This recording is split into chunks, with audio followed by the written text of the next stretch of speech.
It was a dark and stormy night, and I walked home after working the late shift in October of 1980 that I first said the words to myself, "Yes, I am gay." Once I said those words to myself, quite frankly, there was no shutting me up. I told them to everyone, everywhere I possibly could.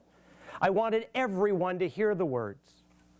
I wanted to break the silence, a silence that I would learn is damaging to the human heart and soul, a silence that became shame, and I refused to any longer live with a sense of shame about myself, my life, or my love. In the spring of 1993, I was hired as the education director at the Gay and Lesbian Community Action Council in Minneapolis. Thus began my career as a professional homosexual, which was not a career choice that ever showed up in my career aptitude test in junior high school, I promise you, but it is a career choice that nonetheless I am thrilled to have discovered.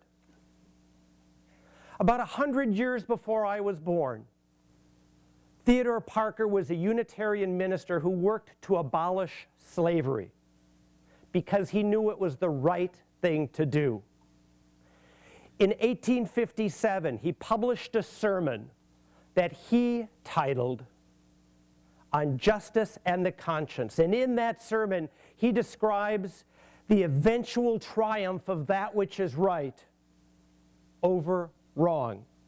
He describes that eventuality as the arc of the moral universe and stresses that it always bends eventually towards justice. He was talking about that moral arc as it related to slavery and racism. But we can use that same analogy to look at all types of social injustice. Injustice around ableism, ageism, sexism. And what I would like to do now is to share with you 3 stories that will help us examine that arc as it affects me and my lesbian, gay, bisexual, and transgender brothers and sisters. The 3 stories I'm going to share with you are composite stories of real people, people who are in my life and are in yours. I'm going to allow each of them to introduce themselves to you.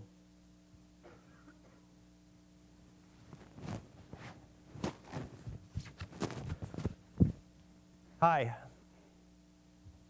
My name is Joe, and I was born in 1930.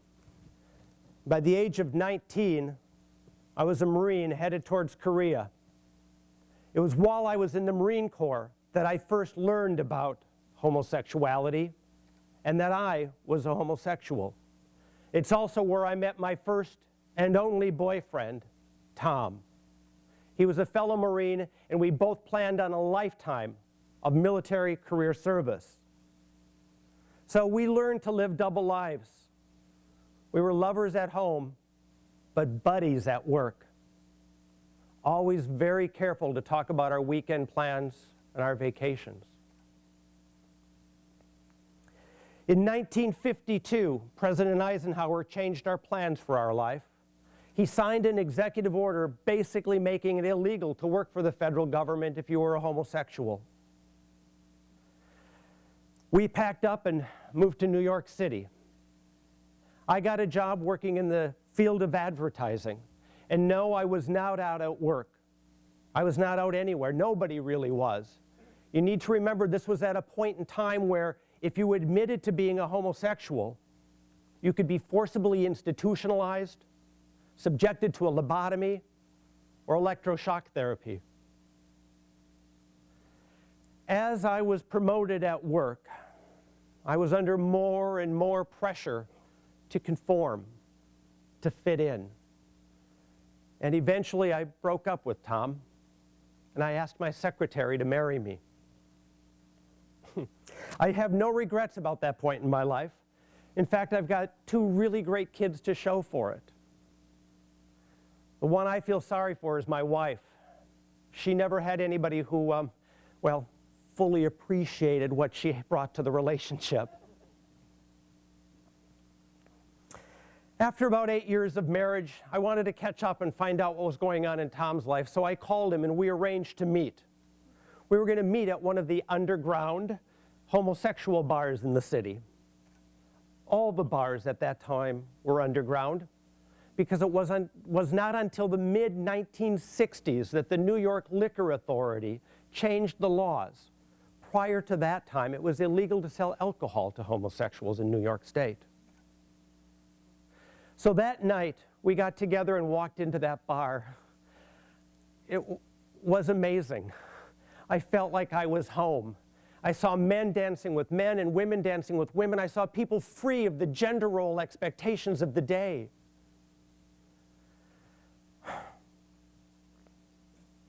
Tom and I, we sat at the bar and we talked and we talked and we talked until 11 o'clock p.m. when the New York Vice Squad raided the bar. I awoke the next morning to find my name, my home address, even my employer's name printed in the daily paper. It was my public shaming. Needless to say, I lost my job and I lost my family. But I was one of the lucky ones. I had Tom to hold my hand as I learned to live an authentic life, an honest life.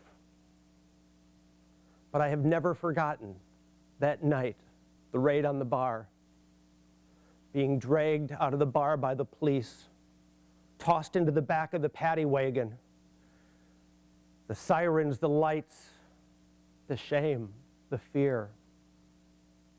The man next to me in the paddy wagon turned to me, and with a swelling black eye and blood running down his face from the police billy club, he asked me, "Will we ever be free to love?"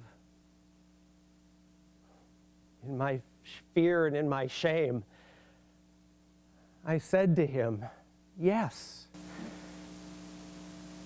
but not in my lifetime."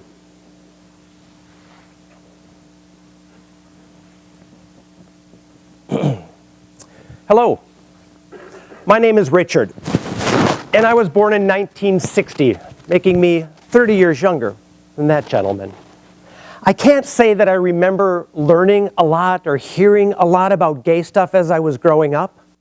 I mean, I do remember that my home state of Wisconsin became the first state in the nation to offer basic employment protections for gay and lesbian people when I was 12 years old.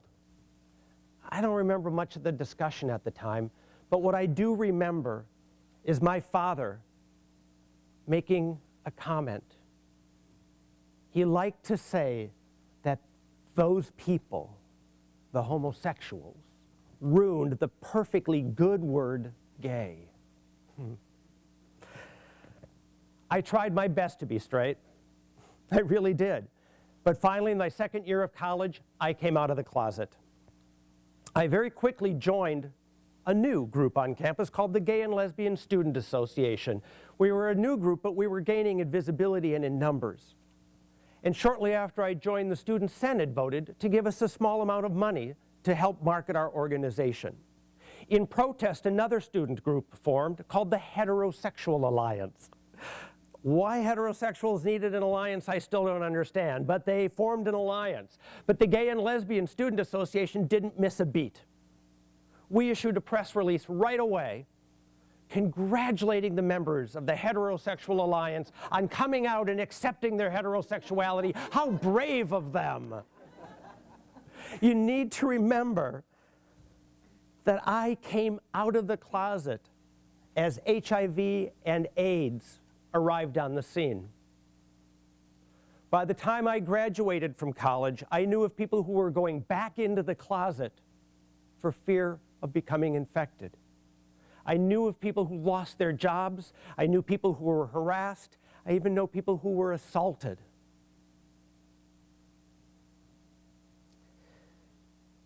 By the time of the late 80s, I was regularly attending funerals of my peers, other young gay men. As I started my new career in the hot field of computer programming, I decided to become a community activist and volunteer. So I joined a local gay and lesbian organization and went through their training program to become part of their speakers bureau. They taught me how to answer questions about HIV and AIDS. They taught me how to advocate for lesbian, gay, bisexual, and transgender people. They taught me how to answer difficult questions. And most importantly, they taught me how to talk back to bias and bigotry. It was in a volunteer presentation for this organization in the spring of 1994. I was talking to a college campus, and one of the students raised their hands and asked me a question I wasn't prepared for. I called upon them, and they asked me, did I think it would ever be possible for same-sex couples to get married? I remember smiling as I pictured my boyfriend's face and thinking about us walking down the aisle getting married. And I said to that student, I said, yeah, someday, but not in my lifetime.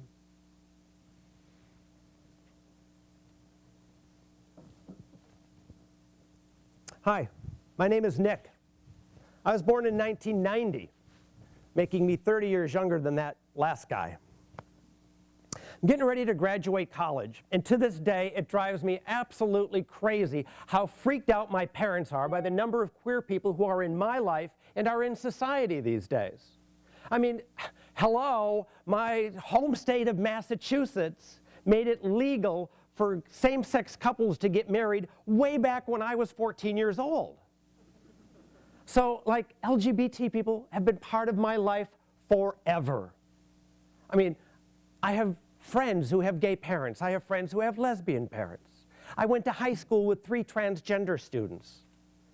These are not unique situations. I think every movie I've ever seen, every TV show I've ever watched, every book I've ever read, I mean, hell, my video games have LGBT characters in them. LGBT identity is just another identity like so many identities that we all hold and are important to all of us. Why should we ignore those ones or treat those identities worse? It makes no sense.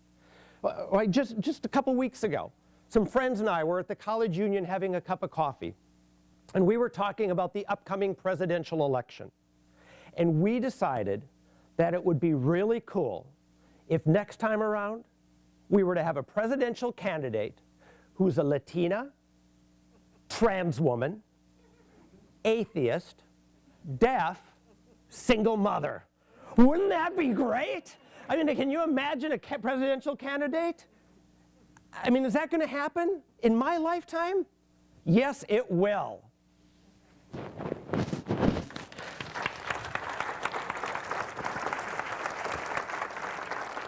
The arc of the moral universe is long, and it bends towards justice. We must all remain dedicated to that great proposition that all of us are created equal. So I ask all of you to be strong advocates for social justice. Speak up, reach out and grab that arc, and help to bend it. And please, don't give up on the future, because you never know what may happen in your own lifetimes. Thank you.